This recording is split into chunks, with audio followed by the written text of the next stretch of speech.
Clara Sullivan stood frozen in the doorway of her home in Redemption Creek, Wyoming Territory, 1878, clutching the few possessions her husband had allowed her to take as his cruel words echoed in her mind. "You're nothing but a dried-up, barren woman.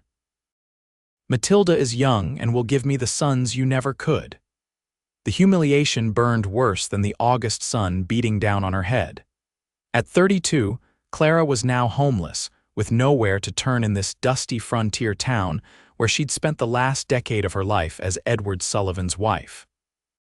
The banker's wife, a position that had once afforded her respect, if not love. Now she was just another discarded woman, replaced by his 20-year-old secretary. Clara's hands trembled as she adjusted her worn carpet bag. She had exactly $18.43 to her name, the small amount she'd managed to secretly save over the years from her household allowance. Edward had controlled everything else, including the modest inheritance from her parents that he'd invested in his bank years ago. Now it was gone along with her security and dignity.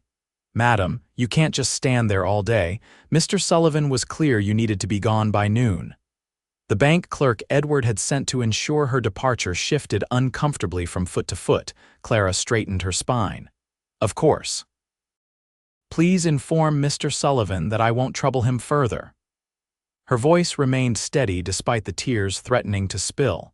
She would not give Edward or this town the satisfaction of seeing her break. The main street of Redemption Creek stretched before her, dusty and indifferent to her plight. Clara knew she had limited options. The stagecoach to Cheyenne would cost nearly half her savings, and what would await her there? A life of servitude or worse. "Mrs. Sullivan." Clara turned to find Mrs. Holbrook, the milliner's wife, approaching with concern etched on her kind face. "I heard what happened. It's not right what Edward's done." Mrs. Holbrook glanced around nervously. "My husband says I shouldn't get involved, but I can't just stand by. I have a room above our shop you can use for a few days until you sort things out." Clara's eyes welled with gratitude. "Thank you, but I couldn't impose." "Nonsense. It's what decent folks do." Mrs. Holbrook took Clara's bag. "Besides, Edward Sullivan may own half this town, but he doesn't own its conscience." The small room above the millinery shop was sparse but clean. Clara sat on the narrow bed, finally allowing herself to weep for the life she'd lost. Not that her marriage had been filled with love. Edward had grown cold and distant years ago when it became clear she couldn't bear children. But she had made a home, fulfilled her duties, and believed that was enough. How wrong she had been. 3 days later, Clara sat across from Sheriff Miller in his office, her hands clasped tightly in her lap. "I'm sorry, Mrs. Sullivan, but the law's clear on this. Everything belongs to your husband. Wyoming Territory may let women vote, but married women still don't have property rights." The sheriff looked genuinely apologetic. "I can't force him to give you a settlement." "I understand," Clara said quietly. "Thank you for your time." Outside, Clara leaned against the sheriff's office wall, watching the town go about its business. Edward would be marrying Matilda next month, according to gossip. Already they were seen together publicly, his hand possessively at her waist. The humiliation was unbearable. "You look like you could use a drink, madam." Clara looked up to see a tall man with kind blue eyes watching her. His weathered face suggested years under the sun, and his clothing, though clean, marked him as a working man, not one of the town's merchants or bankers. "I don't drink, mister." "Isaiah Cooper. Most folks call me Ike." He tipped his hat. "And I meant coffee. The silver dollar serves a decent cup." Clara hesitated.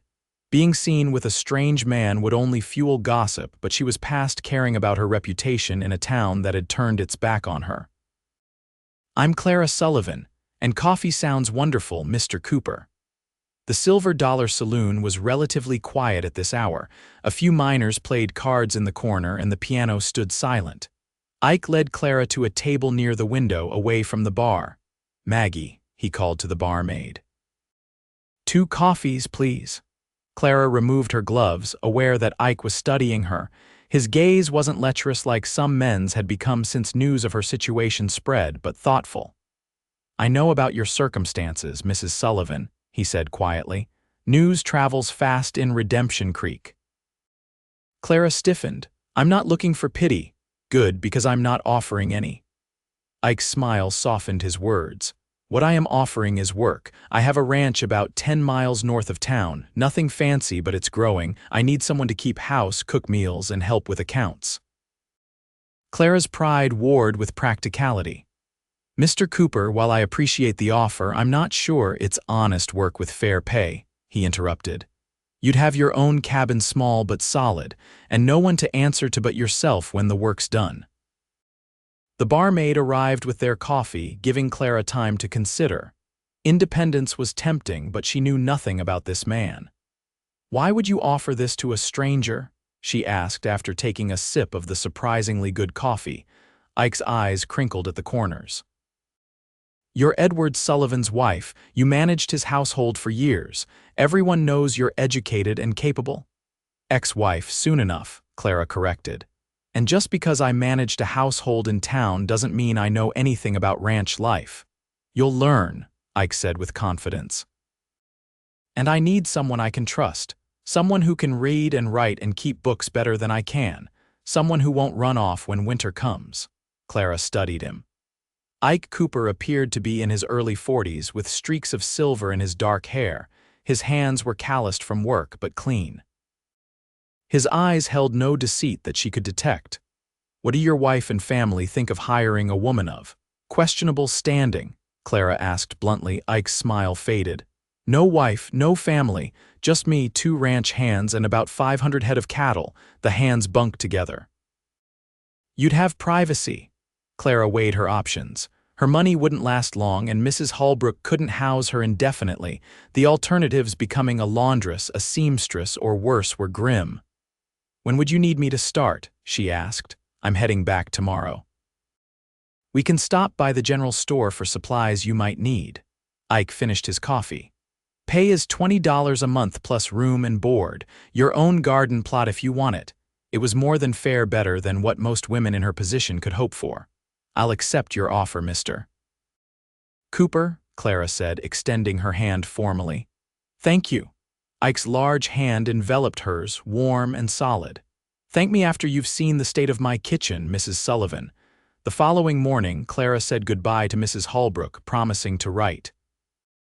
She wore her sturdiest dress and boots, having packed her few belongings in her carpet bag and a crate Ike had provided.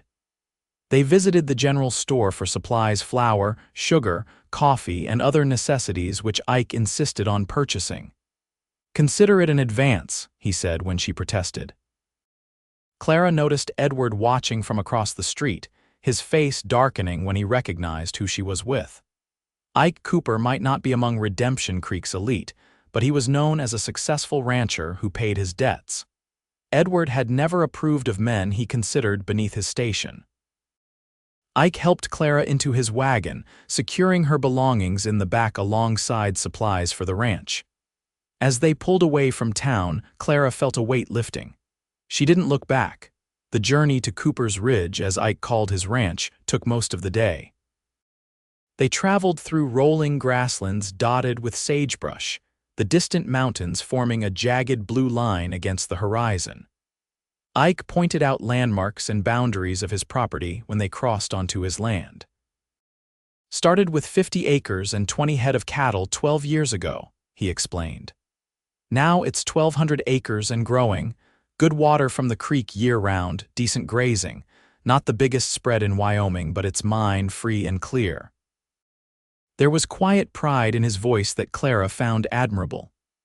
Edward had always been grasping for more, never satisfied with what he had.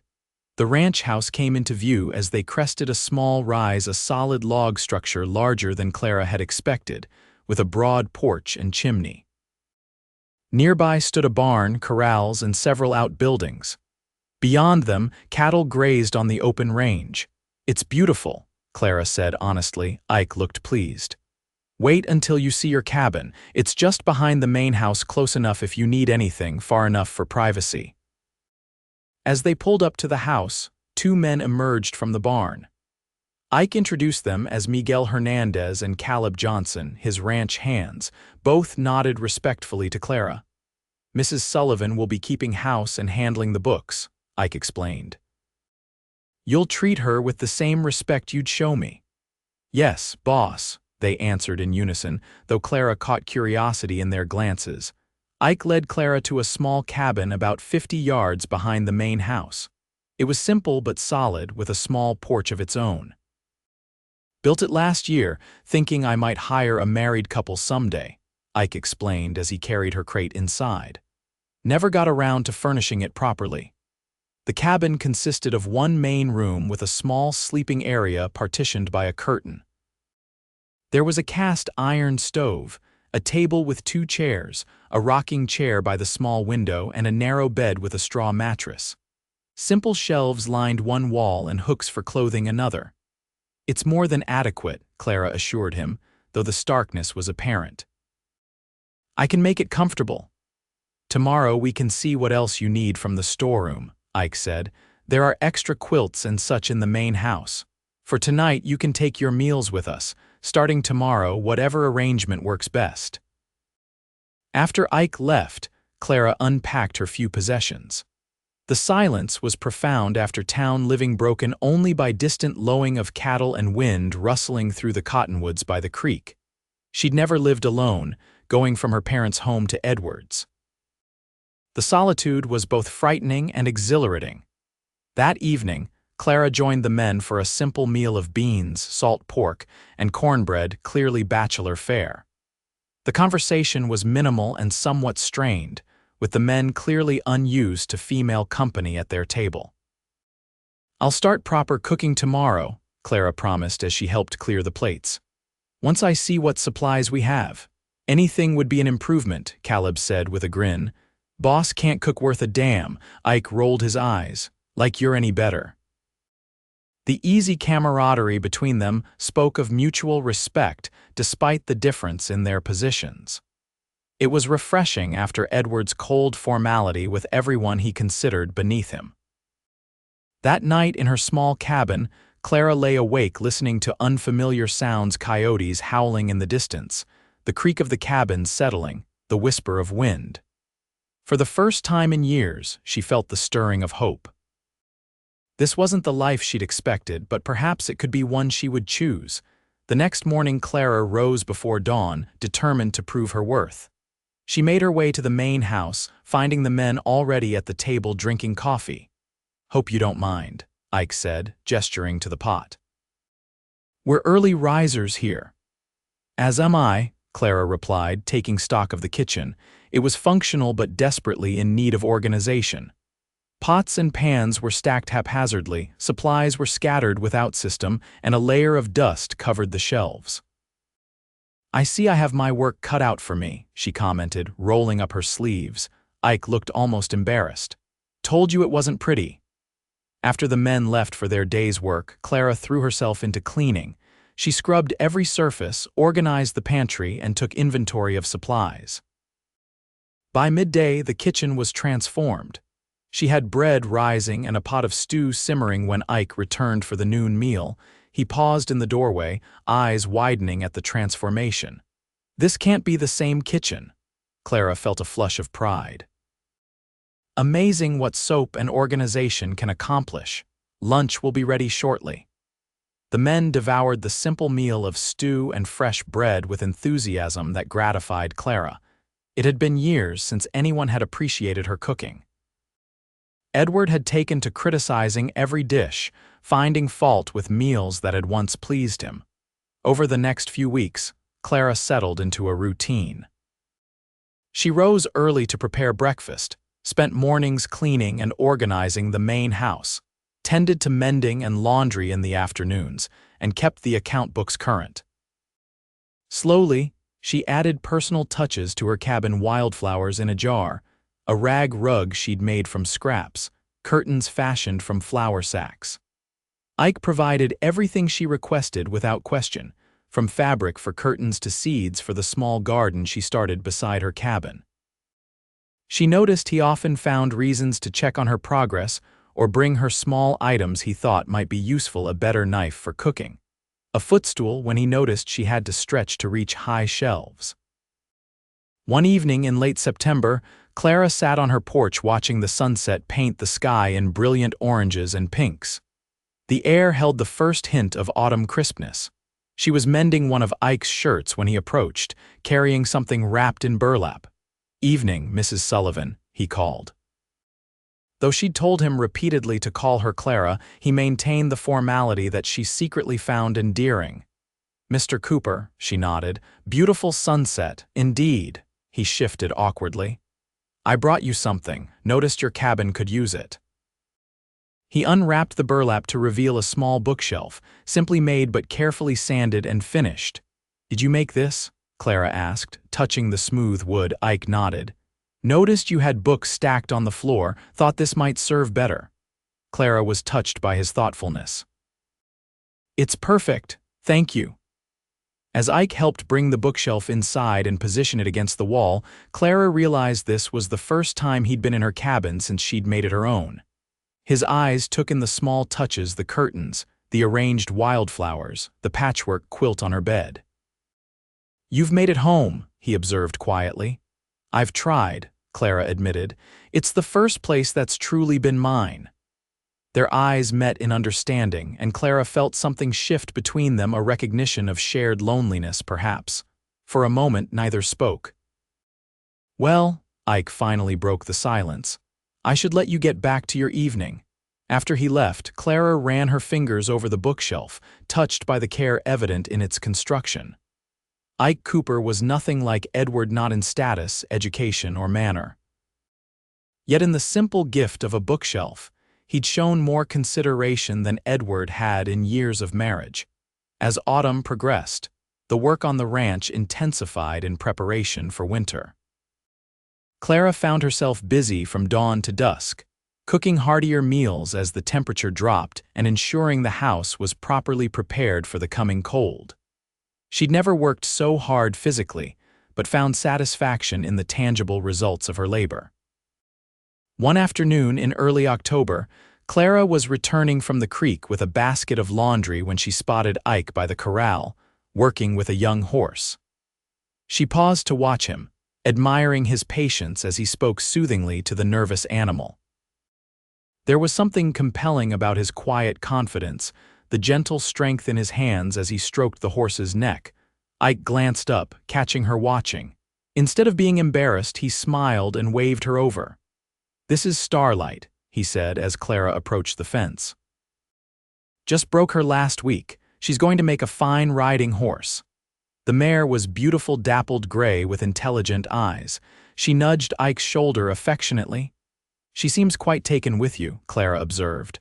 "Horses know who they can trust," Ike replied, stroking the mare's muzzle. "Much like people," he glanced at Clara. "Ever ride, Mrs. Sullivan?" Clara shook her head. "Edward thought it unladylike. I rode in carriages, never on horseback." Ike's expression darkened momentarily at the mention of Edward, as it often did. Shame. "Nothing compares to the freedom of a good ride. Would you like to learn?" Clara hesitated. The thought was both terrifying and exhilarating. "I wouldn't know where to begin." "Starlight here would be perfect for a beginner once she's fully trained," Ike said. "Gentle disposition, smooth gait. Think about it. Might be useful for you to get around the property." That evening, Clara found herself considering Ike's offer. The thought of riding across the open land, feeling the wind in her face, was appealing. Edward had constrained her in so many ways, dictating her activities, her friendships, even her clothing. Here, with each passing day, she felt those constraints falling away. A week later, true to his word, Ike appeared at her cabin early on a Sunday morning. "Day of rest," he announced. "Perfect time for your first riding lesson, if you're still interested." Clara had been anticipating this, having sewn herself a split riding skirt from fabric Ike had brought from town. She'd never worn anything like it before, practical and somewhat scandalous, but on the ranch, no one would judge. Ike's eyes widened slightly at her appearance, but he made no comment other than, "That'll be more comfortable than regular skirts." In the corral, Starlight waited, saddled and ready. Ike spent time showing Clara the basics: how to approach the horse, how to hold the reins, the proper way to mount. His hands were gentle but firm as he positioned her feet in the stirrups, his voice calm as he instructed her.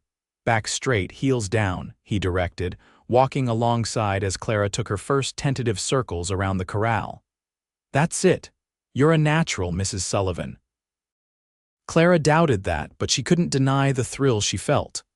When Ike finally opened the corral gate and led Starlight out into the open pasture, Clara felt a moment of panic. "I don't think I'm ready," she protested. "You are," Ike assured her, his hand warm on her knee. "I'll be right beside you. Trust yourself and trust Starlight." Something in his steady gaze gave Clara courage. She nodded and they set off at a walk, Ike leading his own mount alongside. The motion was strange at first, but gradually Clara relaxed into the rhythm, marveling at the new perspective of the land from horseback. They rode to the top of a gentle rise overlooking the valley. Below, the ranch buildings looked like toys, and beyond them, the vast expanse of Wyoming stretched to the horizon. The October sun bathed everything in golden light, and the air smelled of sage and pine. "This is my favorite spot on the ranch," Ike said as they dismounted to rest the horses. "You can see everything from here, what we have and what's possible." Clara understood why he loved it. "It's magnificent. Thank you for sharing it with me." They stood in companionable silence, watching an eagle soar overhead. Clara was acutely aware of Ike beside her, his quiet strength, the subtle scent of leather and soap, the way the sunlight caught the silver in his hair. "You're doing well here," Ike said finally. "Better than I expected, truth be told," Clara smiled. "You thought a banker's wife would be useless on a ranch." "Not useless," Ike corrected. "Just unused to the work. Most women from town would have given up after the first week." "I'm not most women," Clara said, surprising herself with her boldness. Ike's eyes met hers, warm with something that made her breath catch. "No, Mrs. Sullivan, you certainly are not." The moment stretched between them, filled with unspoken possibilities. Then Ike cleared his throat and turned back to the horses. "We should head back. Your muscles will be sore enough from this first ride." He was right. By evening, Clara could barely walk, her thighs and back protesting every movement. Ike appeared at her cabin with a jar of liniment. "Caleb swears by this," he said, handing it to her with a sympathetic smile. "And a hot bath helps if you're so inclined." Clara thanked him, touched again by his consideration. As she soaked in the tub she dragged into her cabin, she reflected on the day. For the first time since Edward had cast her out, she'd felt truly alive, not just surviving, but experiencing joy. And Ike Cooper, she had to admit, was increasingly the source of that joy. The realization troubled her. She'd come here to work, to rebuild her life independently. Developing feelings for her employer was neither wise nor proper. Besides, Ike had shown no interest beyond kindness and friendship. She resolved to maintain appropriate boundaries, regardless of her growing attraction. Winter came early to Wyoming that year. By early November, the first heavy snow blanketed the ranch, transforming it into a pristine white landscape. The pace of work changed. No more laundry hung outside to dry, no more garden to tend. Instead, Clara focused on indoor tasks, preserving the last of the autumn harvest, mending winter clothing, and keeping the house warm and comfortable. The men spent less time on distant parts of the ranch, more time in the barn and workshop, repairing equipment and tending to the cattle kept close to the buildings. Clara found herself enjoying the evenings most after dinner, when they would gather in the main house's living room. Ike had a collection of books that he generously shared, and sometimes they would read aloud by lamplight while the wind howled outside. One such evening, with a blizzard raging beyond the windows, Clara finished reading a chapter of David Copperfield to an appreciative audience. Caleb and Miguel had already retired to their quarters in the bunkhouse, braving the short walk through the snow. Ike remained, stoking the fire as Clara closed the book. "You read beautifully," he commented. "Makes the story come alive." "My father believed in education for daughters as well as sons," Clara explained. "He taught at a small college back east before moving west for his health. He would read to us every evening, my mother, my sister, and me. Ike settled into his chair across from her. "You don't speak of your family often." "They're gone," Clara said simply.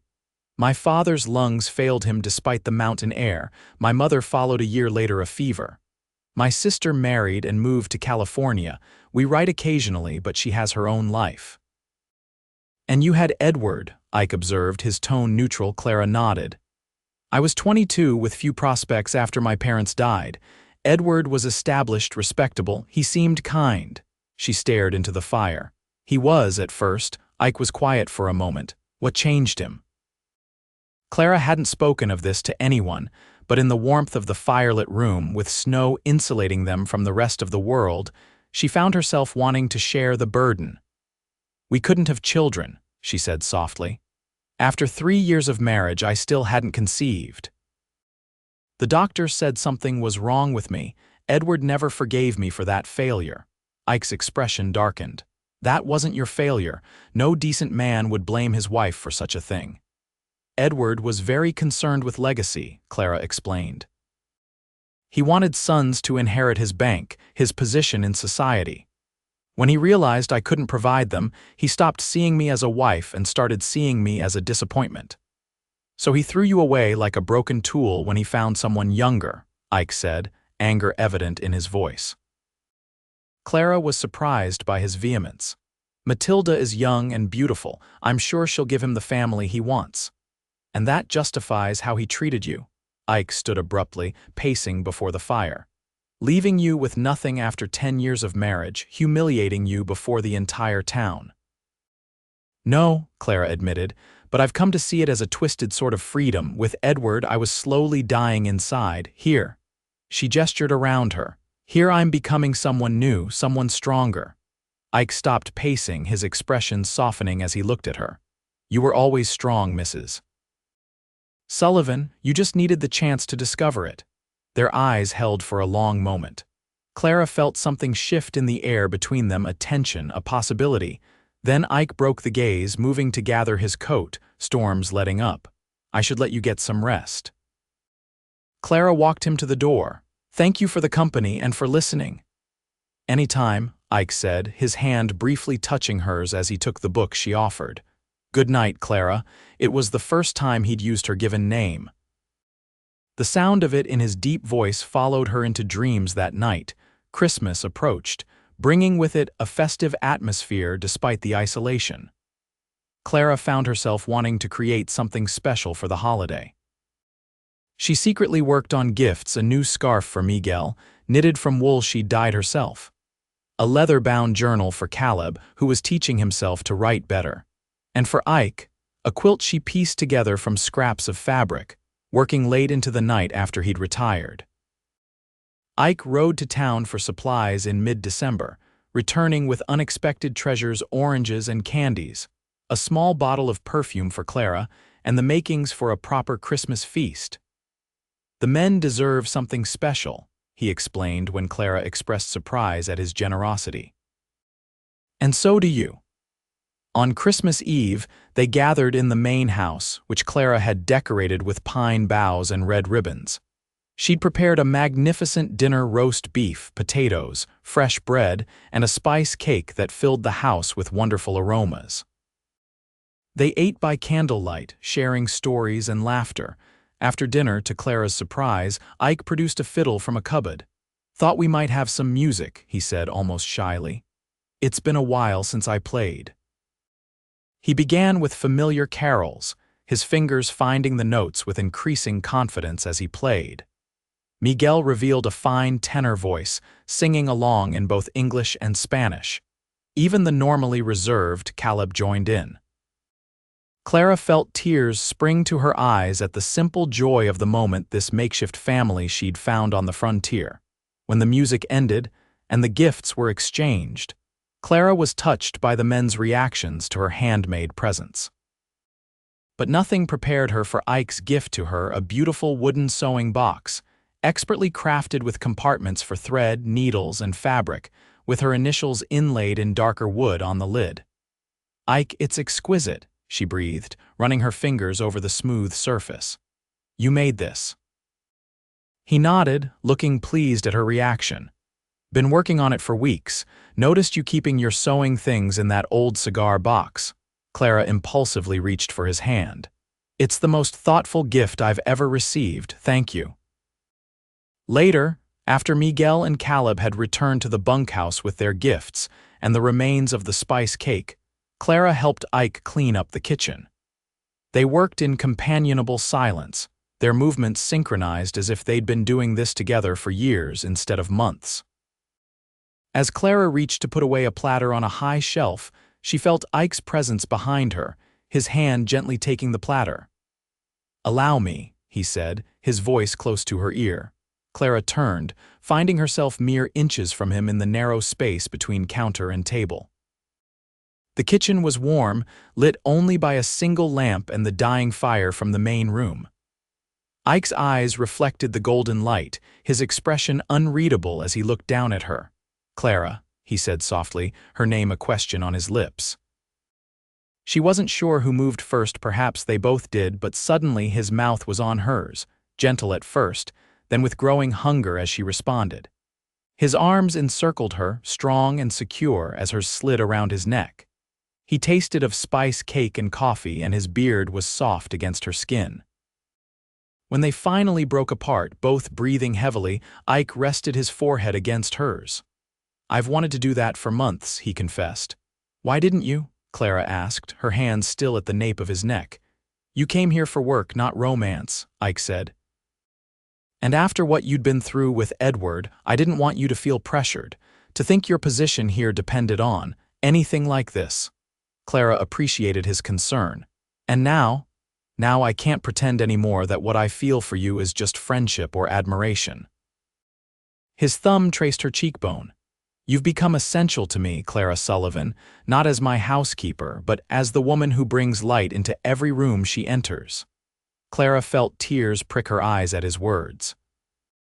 After years of being made to feel inadequate by Edward, Ike's sincere admiration was overwhelming. "I've been fighting my feelings too," she admitted, "telling myself it was inappropriate, that I was just grateful for your kindness." "And now?" Ike echoed her question.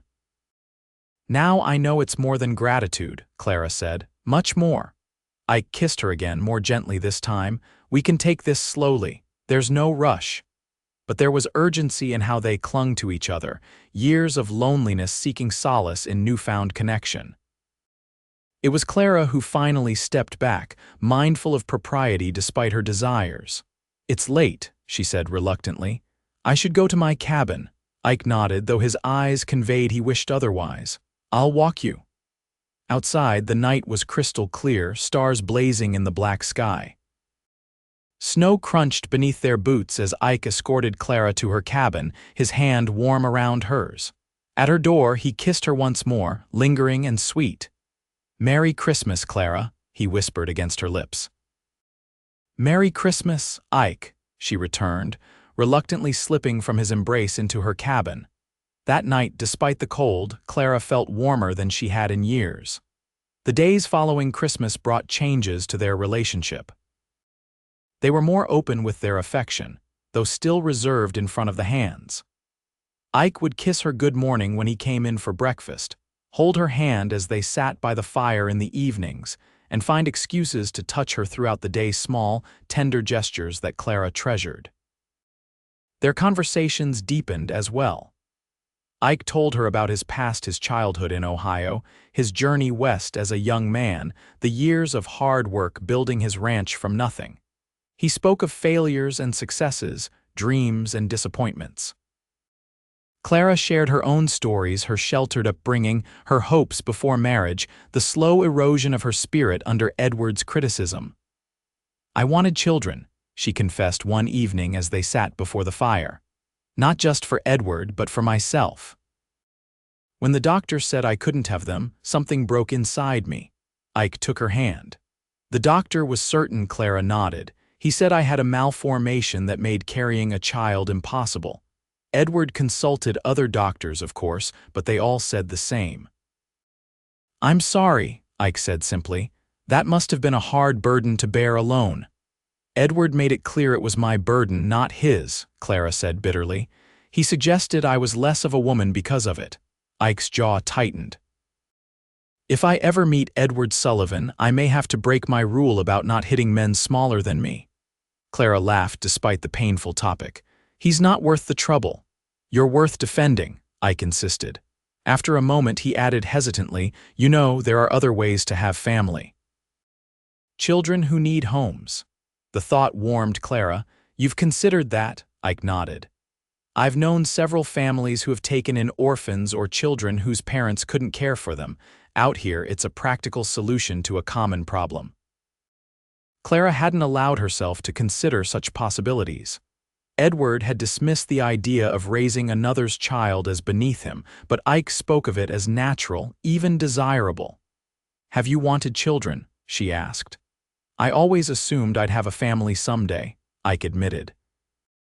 Life took different turns, but yes, I'd welcome children by birth or otherwise. They left the topic there, but Clara found herself revisiting it in her thoughts. For the first time in years, she allowed herself to imagine a future that included family not as Edward's wife, but as a woman in her own right, perhaps even as Ike's partner. Winter slowly released its grip on the land. By March, patches of ground began to appear through melting snow and the days grew longer. With spring approaching, activity on the ranch increased. Calving season began, keeping everyone busy with new life arriving daily. Clara found herself drawn to the barn, fascinated by the miracle of birth even among animals. Ike taught her to bottle feed orphaned calves, and she took particular joy in nurturing the fragile creatures to strength. You have a gift with them, Ike observed as Clara patiently coaxed a reluctant calf to take the bottle. They trust you. I enjoy caring for them, Clara admitted, seeing them grow stronger each day. Ike's expression was thoughtful as he watched her. Clara, there's something I've been meaning to ask you. Before he could continue, Miguel rushed into the barn. Boss, rider coming fast looks like trouble. They hurried outside to see a horse and rider approaching at speed. As they drew closer, Clara recognized Ted Brooks, the blacksmith from Redemption Creek. Cooper, Brooks called as he reined in his lathered horse. Sorry to bring bad news, but thought you should know. Sullivan's bank is foreclosing on Jenkins' place and word is you're next on his list. Ike's expression hardened. What are you talking about? My ranch is paid for, no loans, no mortgages. Brooks dismounted, accepting the cup of water Clara brought him. Sullivan's claiming you owe money on that last cattle purchase, says you signed papers. That's nonsense, Ike growled. I paid cash, have the receipt to prove it. Well, he's got papers with your signature showing otherwise, Brooks said grimly. Jenkins didn't have proof to fight his claim. Sullivan's already taken their farm. Clara felt cold despite the spring sunshine. This is my fault, she said quietly. Edward's doing this because of me. Ike turned to her. This isn't your doing, Clara. Sullivan's been trying to get his hands on my land for years, water rights mostly, but he's never been this bold. When's he moving on your place? Brooks asked. Sheriff's coming to serve papers next week, Brooks answered. After that, you'd have 30 days to pay or get out. Ike's jaw set determinedly. I'll ride to town tomorrow, need to see these so-called papers myself. That night, after Brooks had departed with warnings to be careful, Ike and Clara sat at the kitchen table reviewing his financial records. Every transaction was meticulously recorded, including the cattle purchase in question. Here, Ike said, pointing to an entry. Paid in full, September 12th. I have the receipt in the strongbox. Clara studied the ledger. Edward's always been careful about forgery. He wouldn't claim you signed something unless he had a convincing signature. I signed a delivery confirmation when the cattle arrived, Ike recalled. Standard practice, nothing about payment terms. He could have altered the document, Clara suggested. Added text above your signature. Ike looked grim. Wouldn't put it past him. Question is, how do I prove it? Clara thought for a moment. The date. When was the delivery confirmation signed? September 10th when the cattle arrived, Ike said. Paid 2 days later when I went to town. So if the document Edward has shows a loan agreement dated September 10th, but your payment receipt is from September 12th. Clara began. Then I would have been agreeing to a loan and then paying in full 2 days later, Ike finished. Makes no sense. Clara nodded. Exactly, and there would be bank records of the loan being created and then immediately paid off. Ike looked at her with admiration. You understand this better than I do. I kept Edward's household accounts for years, Clara explained. I know how he works. He's counting on you being less sophisticated about financial matters. Well, he didn't count on me having you, Ike said, reaching for her hand. We'll fight this, Clara. Together. The next morning, Ike prepared to ride to town. Clara insisted on accompanying him. Edward won't expect me, she argued. My presence might throw him off balance. Ike was reluctant. He hurt you enough already. I don't want you facing him again. I need to do this, Clara said firmly. Not just for you, but for myself. I've been hiding from Edward for months. It's time I showed him I'm not afraid anymore. Ike studied her determined expression and finally nodded. All right, but we do this carefully. The ride to Redemption Creek took most of the day. As they approached town, Clara felt anxiety rising. She hadn't returned since leaving last August. Ike seemed to sense her tension, reaching across to squeeze her hand. You're not alone this time, he reminded her. They stabled their horses at the livery and walked to the sheriff's office. Sheriff Miller looked surprised to see Clara. Mrs. Sullivan, he said, rising from his desk. You're looking well. Thank you, Sheriff, Clara replied. I understand my husband is making claims against Mr. Cooper's property. The sheriff nodded uncomfortably. Mr. Sullivan presented documents showing an unpaid loan. My job is just to serve the papers, madam. We'd like to see these documents, Ike said, before any papers are served. Sheriff Miller hesitated. They're at the bank. You'd have to ask Mr. Sullivan. Then that's what we'll do, Ike said grimly. As they walked toward the bank, Clara was acutely aware of townspeople stopping to stare. She held her head high, grateful for Ike's solid presence beside her. Edward Sullivan was at his desk when they entered. His eyes widened momentarily at the sight of Clara before his face settled into its usual cold mask. Cooper, he acknowledged, ignoring Clara completely. Sheriff Miller should have informed you that legal proceedings are underway. Any discussion should happen through proper channels. I want to see this loan document I supposedly signed, Ike said, his voice level but firm. Edward smiled thinly. Certainly. He opened a drawer, removing a document which he placed on the desk. As you can see, your signature is quite clear. Ike examined the paper. This is dated September 10th. Interesting, since I paid for those cattle in full on September 12th.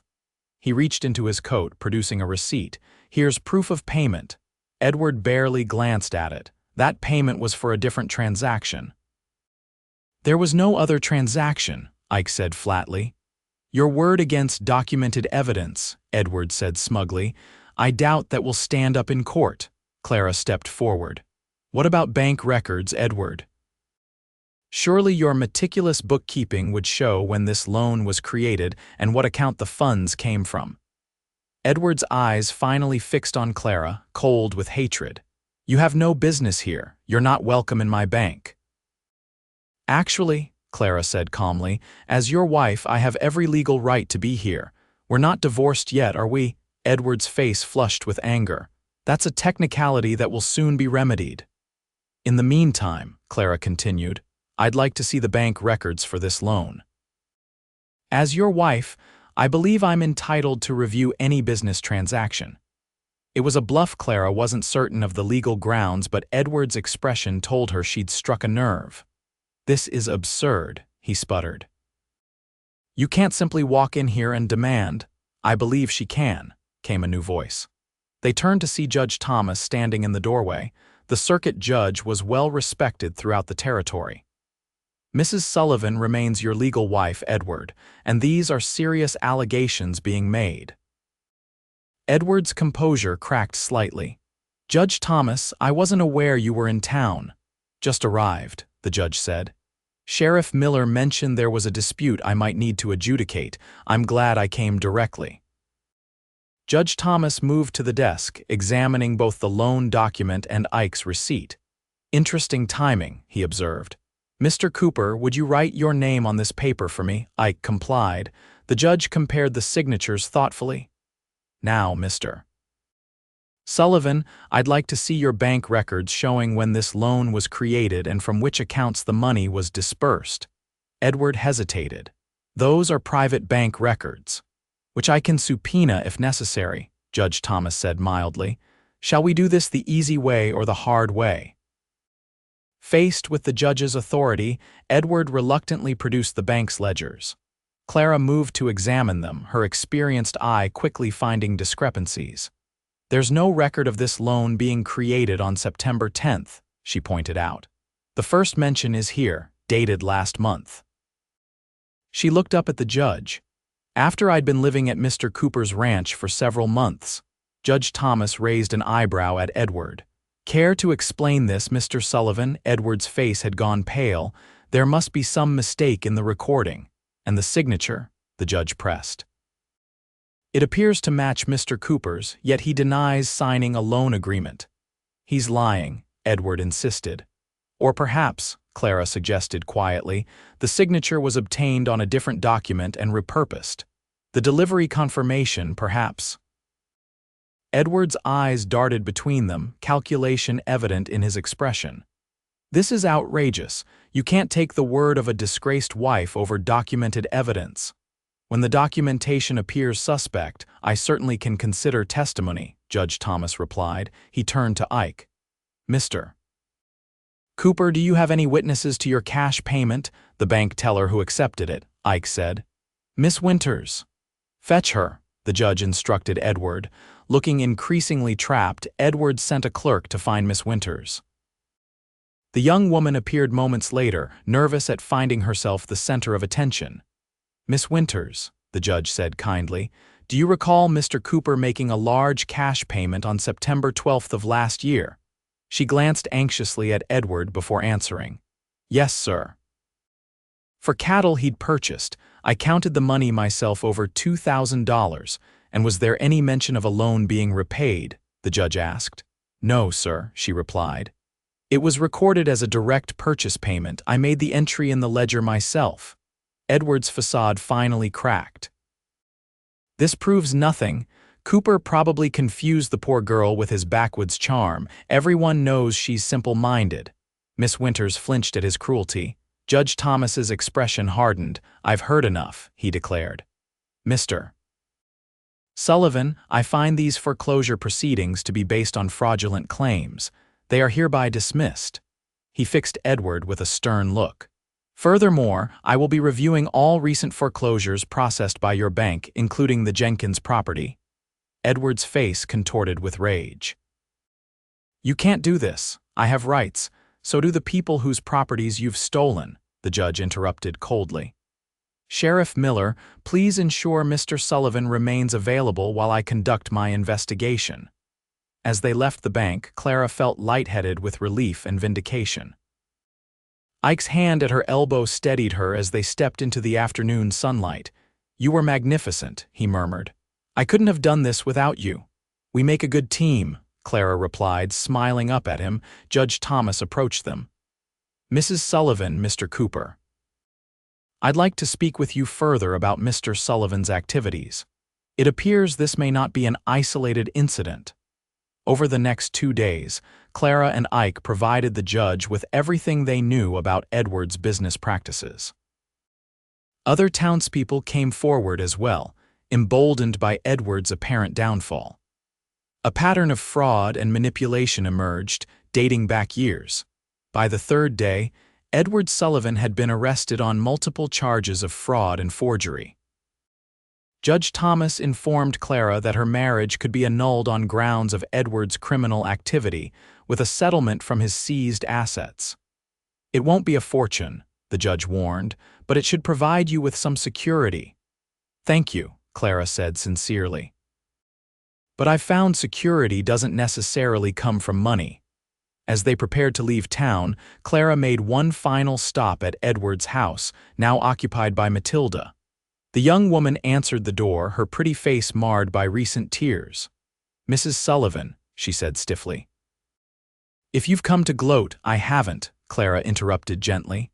I came to make sure you're all right. Matilda looked surprised. Why would you care? Because I know what it's like to have Edward Sullivan destroy your world, Clara said simply. And unlike me, you're carrying his child. Matilda's hand went instinctively to her slightly rounded belly. How did you know? The way you hold yourself, the glow beneath your distress.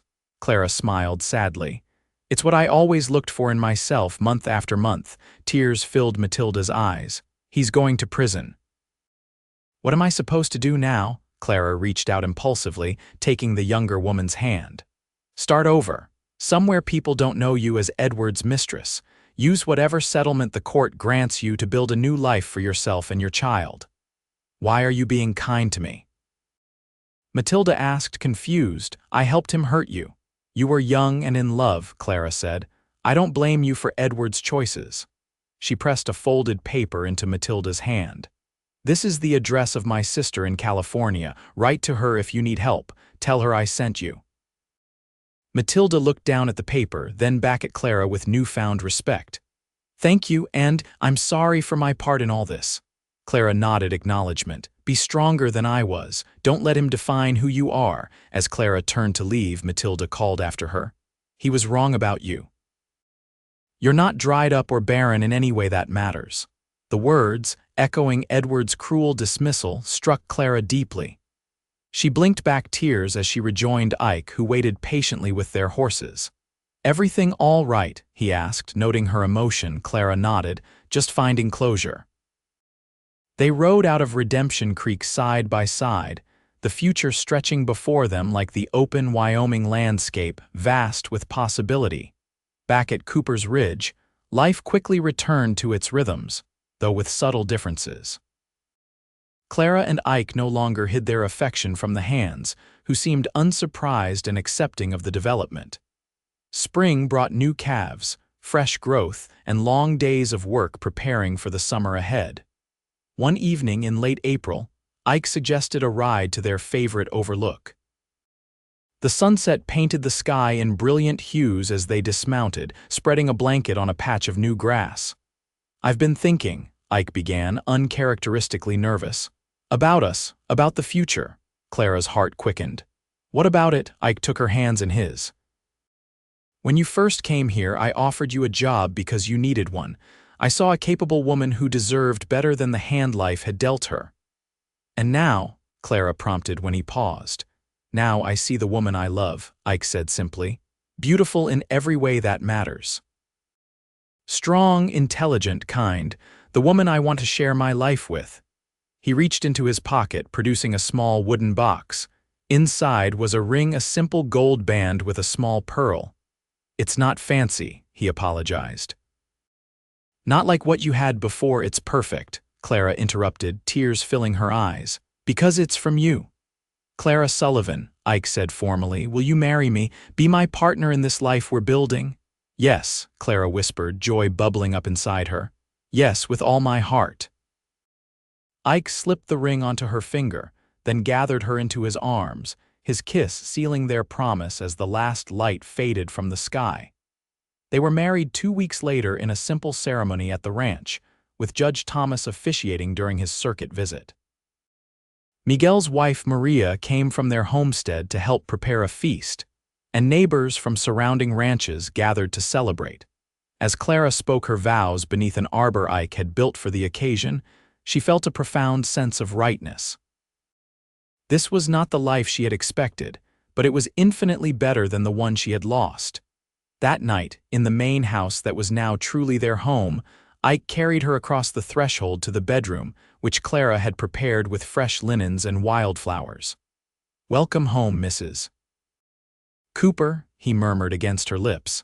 I've been home since the day I arrived, Clara answered, drawing him closer. I just didn't know it yet. Summer brought abundant growth to the ranch.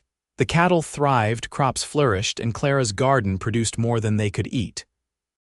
She learned to preserve vegetables and fruits for the winter ahead, finding satisfaction in the tangible results of her labor.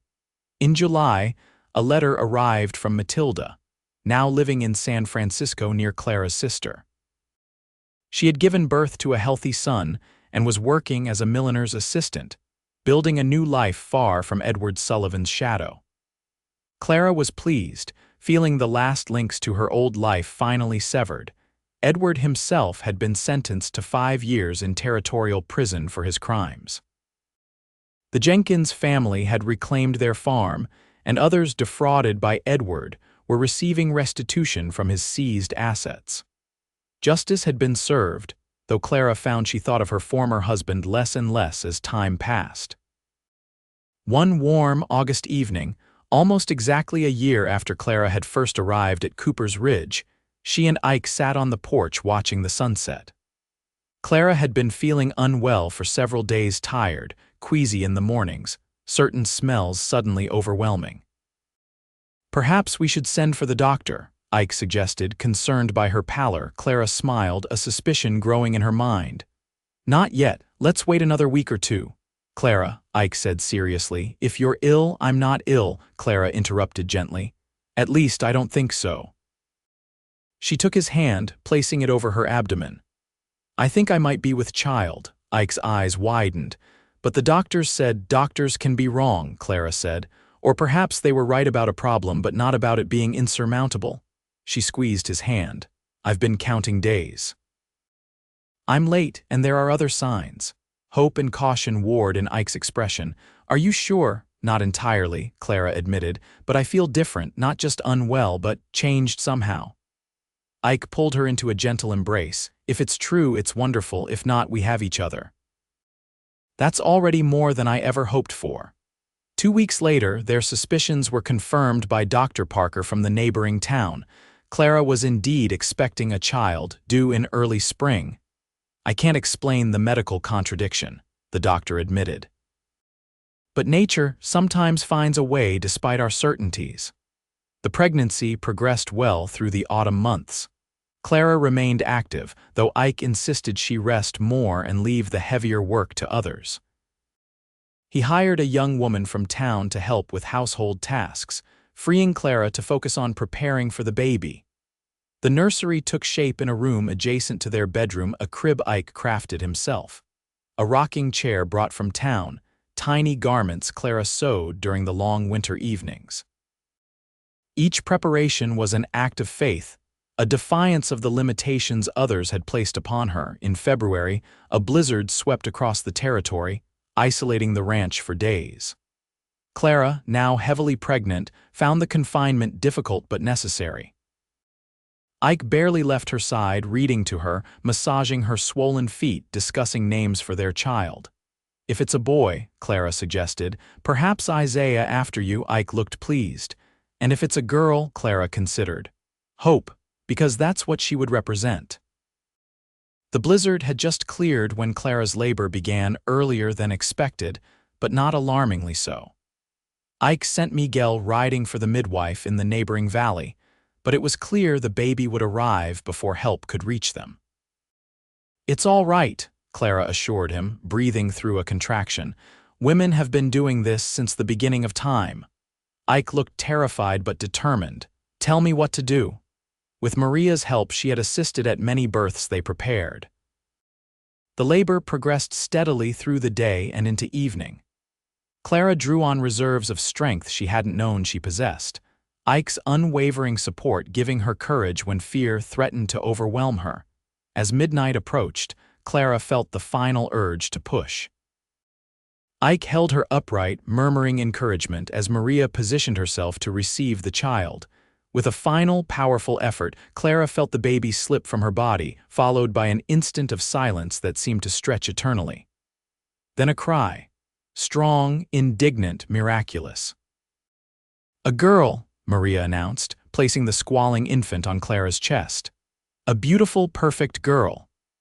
Clara looked down at their daughter, red-faced, eyes squeezed shut, tiny fists waving in protest at her entry into the world. Love unlike anything she'd ever known flooded through her. "Hope," she whispered, touching a finger to the baby's cheek. "Hope Cooper." Ike's face was wet with tears as he gazed at his wife and daughter. "She's incredible, you're incredible." He kissed Clara's forehead reverently. "Thank you for this gift." The midwife arrived the following morning, pronouncing both mother and child healthy despite the early arrival and difficult circumstances. News spread quickly through the scattered community, and visitors began arriving once the roads cleared, bearing gifts and good wishes for the newest resident of Cooper's Ridge. Spring came early that year, as if nature itself celebrated Hope's arrival. By April, Clara was able to carry her daughter outside to feel the sunshine on her face, to show her the new calves, the sprouting garden, the vast Wyoming sky that would be the backdrop of her childhood. One evening, as sunset painted the mountains gold, Ike found Clara sitting on the porch with Hope sleeping in her arms. He settled beside them, his arm around Clara's shoulders. "Happy?" he asked simply. Clara leaned into his embrace, looking out over the ranch, their home, their future. "More than I ever imagined possible," she answered truthfully. "A year and a half ago, I thought my life was over. Edward threw me away like something worthless, used up." "His greatest mistake," Ike said. "My greatest fortune." Clara smiled. "You gave me shelter when I needed it. Built me a home when I had none. Made me feel beautiful when I'd been told I was lacking." "You were always beautiful," Ike insisted. "I just helped you remember it." Hope stirred in Clara's arms, her tiny hand grasping Ike's finger as her eyes opened briefly before drifting closed again. The simple gesture, daughter connecting father to mother, symbolized everything they had built together. "This is just the beginning," Clara said softly. "There's so much more ahead for us." As the last light faded from the sky, stars appearing one by one like promises waiting to be kept, Clara Sullivan Cooper knew with absolute certainty that she had found where she belonged. Not in Edward's grand house in town, but here on this rugged ranch, with a man who valued her strength and a child who represented second chances. The path that had led her here had been painful, but she wouldn't change it. Every step, even the most difficult, had brought her to this moment, this life, this love, and it was beautiful.